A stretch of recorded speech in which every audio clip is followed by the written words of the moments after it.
Hello ladies and gentlemen, it is the Cider Drinker here and I am at Chappel Beer Festival for the second time. It's great to be back here and a lovely little venue. Don't know if you can see the little doggy behind me there, but there we go. I am on my first cider already and it is Cromwell's Session Cider, which is 4.7%. And well, it's actually pretty average price for this. It's actually £1.80. Don't know if you can see that there. Let's get in for a little look at the colour.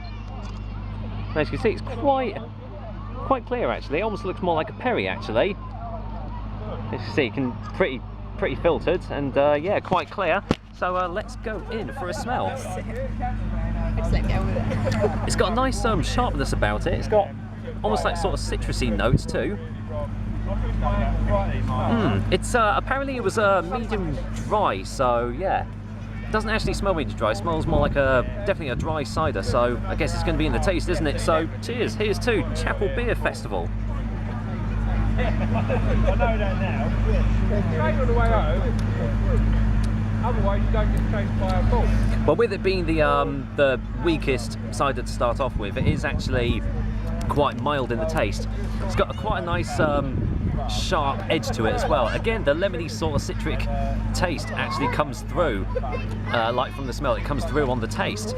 Leaves a nice little dry finish on the mouth, but it's nothing too overpowering.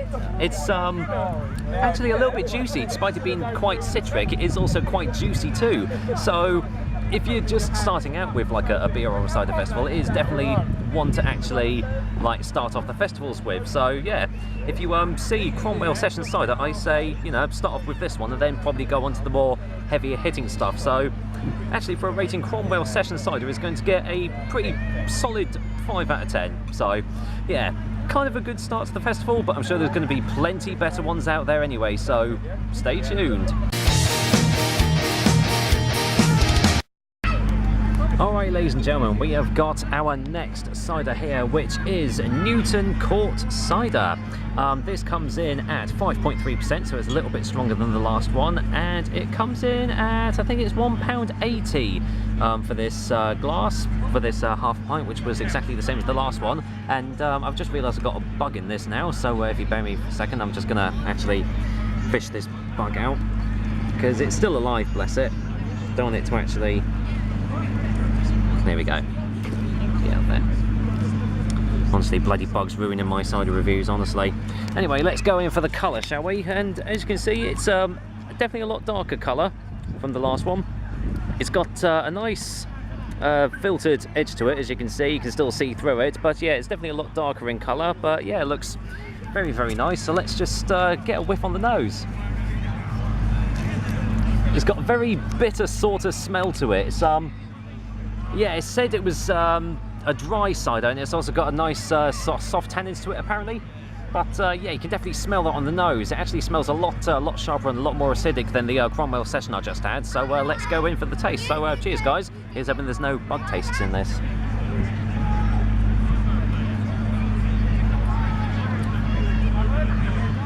Oh yeah, straight away you're getting hit with that sharp, bitter, tannic edge to it. It's yeah, definitely a lot more astringent than the Cromwell Session was, but strangely enough, you've got a nice dry finish around your throat, but you've also got a very, very nice, almost sort of like an orangey, biscuity sort of taste just all around your mouth, which kind of is surprising for this sort of cider. You don't actually get it for like, you know, these dry tannic drinks. You normally get it for more like oak matured ciders and everything, but it kind of just adds to it and yeah, just kind of complements it really well. So if you do like, you really like bitter acidic sort of ciders, this is one that's gonna actually really appeal to you. For all the other guys out there that like sweet ciders, you're probably not going to try this. So it is definitely, I'd say, more of an acquired taste. But for me personally, Newton Court Cider is going to get a 7 out of 10. So woo! We are going up, and that's Grace's sister. Seal of approval there. Say hi to the camera. Hello, howdy. Hey, I'm sure she'll be joining me for a review later on, but we're not quite drunk enough yet. So yeah, here's to Newton Court, and well, I'll see you on the next cider. Cheers. Alright there ladies and gentlemen, as you can see, it's gotten a little bit colder here. Got my old hoodie on, it's getting towards the evening. Lovely little view behind us here, as you can see. Nice old field, but yeah, we're still at Chappel Beer Festival and we are doing 7 cider I know, a bit confusing name really, but this is 6.3%, and as you can see, it's my first cloudy cider of the night. Actually, it'll probably be my last cloudy cider because they are selling like hotcakes. But yeah, this comes in at £1.80, and well, as you can see, I can't see you guys through there. It is completely cloudy, but a slight light straw colour to it, as you can see. Obviously filtered down and completely still, as all these ciders are going to be at this festival. So let's dive in for a whiff. Again, that smells really, really dry. I've had pretty much all dry cider so far, apart from the Cromwell session. That was a medium one, so it was like slightly sweeter, but you can definitely smell the tannins. It's got a lot more tannins in this one than the previous one. That was just kind of like a soft tannin. This is a lot more astringent, a lot more acidic, even like with the previous one as well. So let's see how this tastes. Cheers, guys.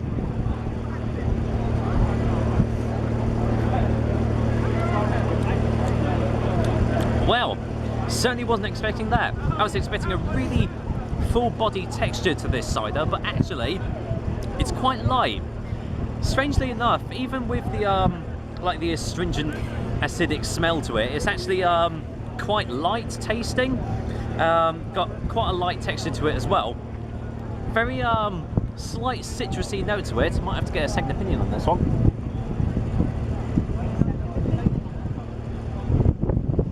Yeah, definitely getting sort of like a navel orange or something like that to this. Again, because it is a dry, it's leaving it with a very nice dry finish. My only downside that I can actually see is that, you know, you're not really left with much of an aftertaste. You're left with a very nice dry finish all throughout the mouth. But apart from that, it's one of those ciders that you're going to have to keep on drinking to actually appreciate the taste of it. So in that respect, 7 cider is going to get a 6 out of 10. So yeah, not the best cider I've tried so far tonight, but hopefully it's not going to be the last. Fingers crossed there's actually going to be one left when I go to get another one. So hopefully I'll see you next time.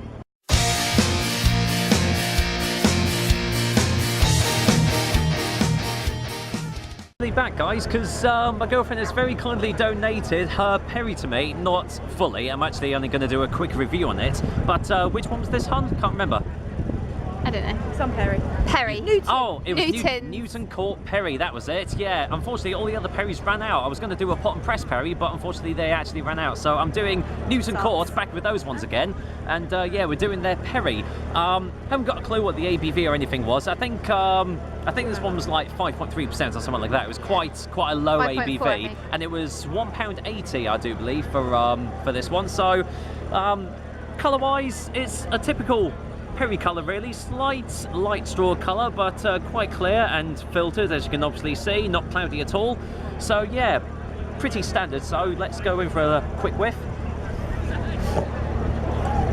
Wow, it actually that smells really acidic. I've had so many acidic drinks so far today. I just heard you snort. Thank you, Grace.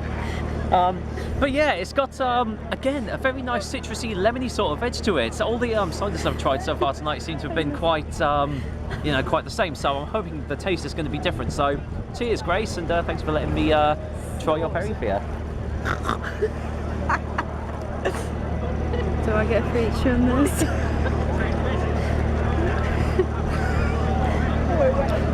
Wow, strangely enough, that really does remind me of the Cromwell Session cider. Okay, can we get Anna in on this? Anna, come here. Anna, come here. Hey guys. Right. This is Anna, Grace's sister.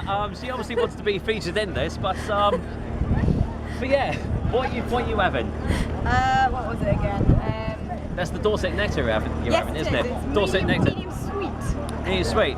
It's well, a lot different to all the other drinks I've had so far, because obviously it is. That's weird on this road after you taste it. I've actually had a little sip of this. It's got a quite full body taste to it, and yeah, I actually. It's like a strong horse wee colour. Yes, a strong horse wee colour. And in cider terms, it's in cider terms it's well, really dark amber colour. And you know what? I'm doing a double review here, so let's do the Newton Court Perry first. Yeah, and as I already said, very acidic, very astringent. again, very light lime hits on it. And yeah, this really reminds me of the Cromwell Session Cider, and it kind of looks a little bit like it as well. It's got a little bit more kick behind it than the Cromwell Session, so it might be like, if you like your perries, it might be like the next step forward from trying like the weaker ABV ciders. So for that one, actually, Newton Court Perry is going to get a no, not a 6, a 7 out of 10. I do apologise. Right, there we go. So Grace has had hers back. Right, onto the Dorset Nectar now. So, chin chin, guys. Chin.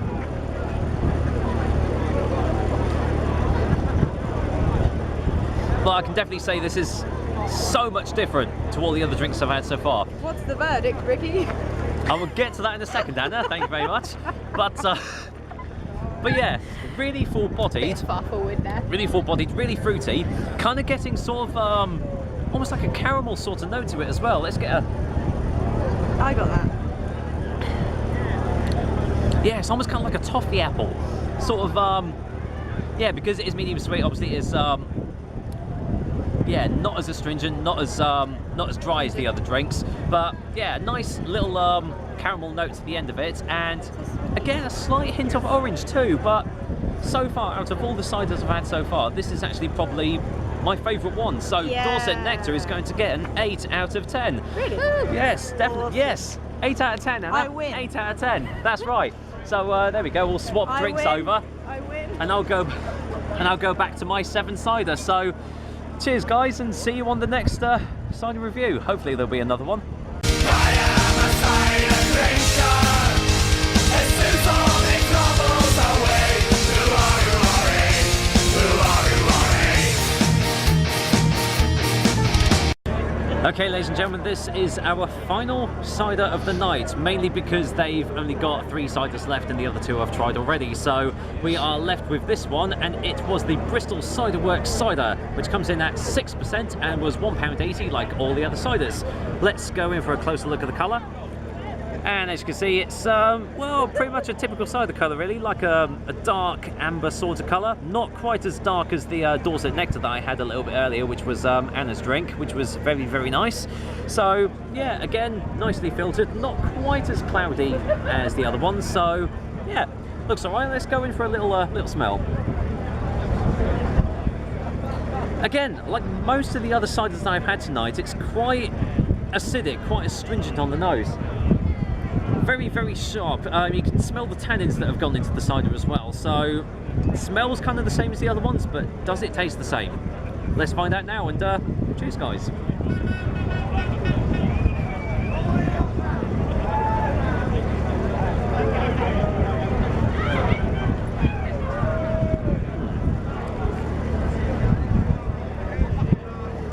Let's go for a second one straight away, actually.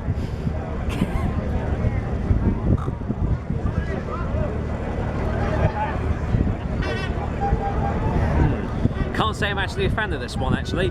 It starts off quite nice. It's got a very light taste to it, a little bit acidic, not quite as acidic as some of the other ciders I've had, not quite as tannic either, but you can still taste that. But the thing that's really, really letting it down is you're left with kind of like almost like sort of an awful metallic, tinny sort of taste. Kind of like you've taken it straight from a can, almost like a can of, like, I hate to say it, like Strongbow or something like that. And that's really letting the cider down, unfortunately. So, yeah, I'd actually hate to say it, but this is probably the weakest cider I've had of the night, so we're not actually ending on a high note here. Let's just get a finer one just to be sure, because you never know, there might be a certain hidden gem underneath all the rubble.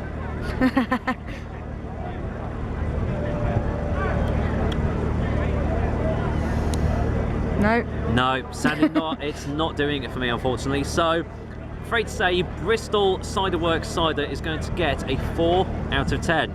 So, if you ignore all the silly sounds that are coming from a girlfriend and are going to come to one of these beer and cider festivals, and you actually hear, Lucky Grace, you actually see this cider on the menu, I'd actually say steer clear of it, because it's not the worst drink I've had, but it's definitely not the best. So there we go. That was Chappel Beer Festival 2014, and my God, what a lovely venue it was. Really great to be back here, and thank you to Anna and Grace for being the camera people. There we go, and thank you for sharing your drinks with me as well, and I will be back next time with another delicious and tasty cider soon. But until then, you know what? I am the cider drinker, and I am going to finish off this Bristol Cider Works cider because, to be honest, it's better than some of the other crap you get on the supermarket shelves, isn't it? So, take care, guys. Until next time.